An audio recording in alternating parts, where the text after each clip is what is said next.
ಸ್ನೇಹಿತರೆ, ನಾವೀಗ ಶ್ರೀರಾಮನ ಭವ್ಯ ಮಂದಿರದ ಗರ್ಭಗುಡಿಯ ಮುಂದೆ ನಿಂತಿದ್ದೀನಿ. ಇದೊಂದು ಸೌಭಾಗ್ಯದ ಸಂಗತಿ. ಏಕೆಂತಂದರೆ ಈ ಮಂದಿರ ನಿರ್ಮಾಣ ಕಂಪ್ಲೀಟ್ ಆದ ನಂತರ ಬಹುಶಃ ಇಲ್ಲಿಯವರೆಗೆ ಬರಲಿಕ್ಕೆ ಅವಕಾಶ ಸಿಗದೇ ಇರಬಹುದು. ನಾವು ನಮಸ್ಕಾರ ಮಂಟಪದವರೆಗೆ ನಮಗೆ ಬರಲಿಕ್ಕೆ ಸಾಧ್ಯ ಆಗುತ್ತೆ. ನಮಸ್ಕಾರ ಮಂಟಪವನ್ನು ದಾಟಿ ಮುಂದೆ ಬರಲಿಕ್ಕೆ ಸಾಧ್ಯ ಆಗೋದಿಲ್ಲ. ನಿರ್ಮಾಣದ ಹಂತದಲ್ಲೇ ಈ ಮಂದಿರವನ್ನು ತೋರಿಸಲಿಕ್ಕೆ ಸಾಧ್ಯ ಆಗ್ತಾ ಇದೆ. ನಾನು ಧನ್ಯ ಮತ್ತು ನೀವು ಕೂಡ ಧನ್ಯ. ಯಾಕೆಂತಂದರೆ ಈ ಹಂತದಲ್ಲಿ ಈ ಮಂದಿರವನ್ನು ಸಂಪೂರ್ಣವಾಗಿ ನೋಡುವಂಥ ಅವಕಾಶ ನಿಮಗೆ ಸಿಗ್ತಾ ಇದೆ. ನನ್ನ ಹಿಂದೆ ಏನಿದೆ ಅದು ಗರ್ಭಗುಡಿ.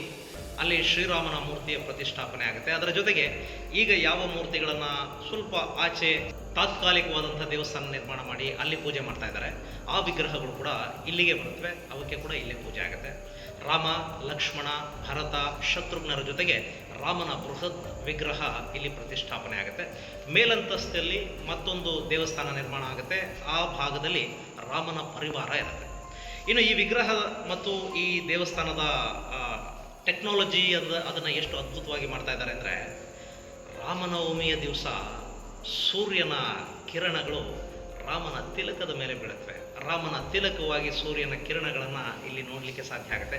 ಈ ಥರದೊಂದು ನಿರ್ಮಾಣ ಆಗಬೇಕು ಅಂತಂದರೆ ಸೂರ್ಯ ಗತಿಯ ಬಗ್ಗೆ ಗೊತ್ತಿರಬೇಕು, ಸೂರ್ಯನ ಚಲನೆಯ ನಾಲೆಡ್ಜ್ ಇರಬೇಕು, ಮತ್ತು ಆ ದೇವಸ್ಥಾನದ ಎಲ್ಲಿಂದ ಬೆಳಕು ಬರುತ್ತೆ ಆ ಬೆಳಕು ವಿಗ್ರಹದ ಮೇಲೆ ಯಾವ ಭಾಗದಲ್ಲಿ ಬೀಳುತ್ತೆ ಅನ್ನೋವರೆಗಿನ ನಾಲೆಡ್ಜು ಮತ್ತು ಆ ಜಾಮೆಟ್ರಿಕಲ್ ಜ್ಞಾನ ಇಲ್ಲದೆ ಇದ್ದರೆ ಈ ಥರ ನಿರ್ಮಾಣ ಸಾಧ್ಯ ಆಗೋದಿಲ್ಲ.